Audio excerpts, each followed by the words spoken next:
Dear students, in this video we are going to find the expression for work done in an adiabatic expansion. See, so far we have been discussing about isothermal expansion, and we even found the expression for work done in an isothermal expansion. So what was isothermal expansion? Suppose you had a thermodynamical system, okay, and that thermodynamical system was allowed to undergo a thermodynamic process. But the process was such that the temperature of the system remained constant even after the occurrence of the process. Then the process was named as isothermal expansion. But right now we are going to study about adiabatic expansion.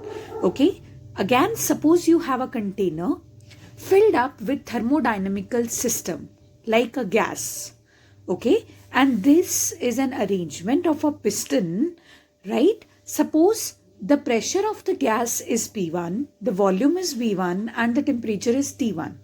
Now the whole setup is such that it is going to undergo adiabatic expansion, which means no heat will be allowed to escape the system.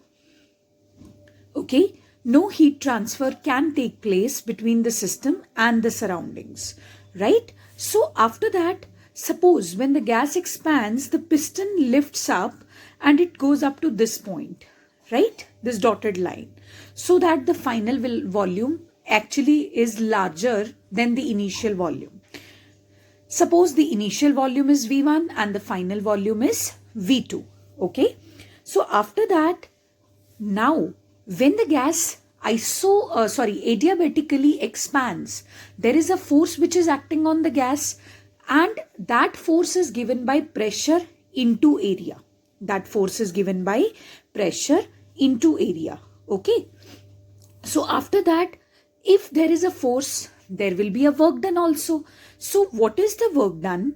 If force is pressure into area, work done will be equal to force into displacement.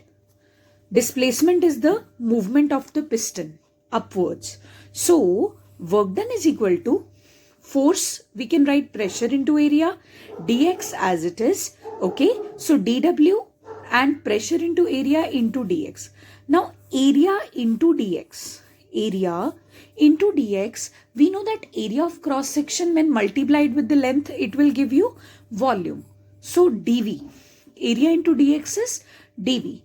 After that, since this is the value of the small amount of work done in adiabatic expansion of a gas, so what will be the total work done? Just integrate this expression within the limits V1 to V2, where V1 is the initial volume, V2 is the final volume. Okay. So after that, in an adiabatic expansion, we know that PV gamma equals to a constant. Here P is pressure, V is volume, and gamma is a ratio of two specific heats. Specific heat at a constant volume and specific heat at a constant pressure. And this is a constant. So from here you can find out the value of P. The value of P is K upon V gamma. Take this V gamma to the other side, and you can write pressure as K into V raised to the power minus gamma. Right? After that, what is going to happen? See, in place of this expression, which is PdV, you can write the value of P as K, V raised to the power minus gamma. Substitute this value over here. Okay, K is a constant. Take it outside the integral. And this is V raised to the power minus gamma. Now the rule of integration says that if you have something to integrate that has a power, then what is going to happen? Just add 1. So this is going to become V raised to the power minus gamma plus 1 and minus gamma plus 1 in the denominator also. So K as it is, okay. This is 1 minus gamma. I have written 1 minus gamma over here. And limits are V1 to V2. V1 to V2.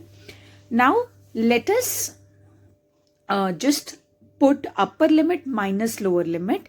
So this will be V2, 1 minus gamma minus V1 1 minus gamma. Okay, so after that take this K inside. So this will become 1 upon 1 minus gamma, K V2 1 minus gamma minus K V1 1 minus gamma. So this is the final expression that you are getting as the work done in an adiabatic expansion. Let us refine this expression. So I'm rewriting this expression, work done equals to 1 upon 1 minus gamma K V2 raised to the power 1 minus gamma minus K V1 raised to the power 1 minus gamma. Now we know that the expression for adiabatic expansion says that P1 V1 raised to the power gamma equals to P2 V2 raised to the power gamma equals to a constant. Okay, so K is equal to P2 V2 and K is equal to P1 V1 gamma also. So we have to do an intelligent work here. This K can be put equal to P2 V2 gamma because these three things are equal. So you can choose any one of them, but actually I'll choose that one which solves my mathematical stuff easily. Since here is V2, so I'll be using this equation. P2 V2 gamma equals to K. In place of this K, I'll put P2 V2 gamma. Okay, let us see after that what is going to happen.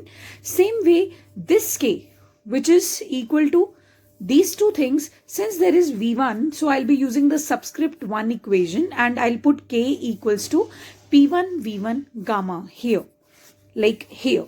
Okay, after that, when you know that when the bases are same, the powers are added actually. So P2 remains as it is. This V2 is gamma plus 1 minus gamma. Same way this P1 is as it is and this V1 is gamma plus 1 minus gamma, right?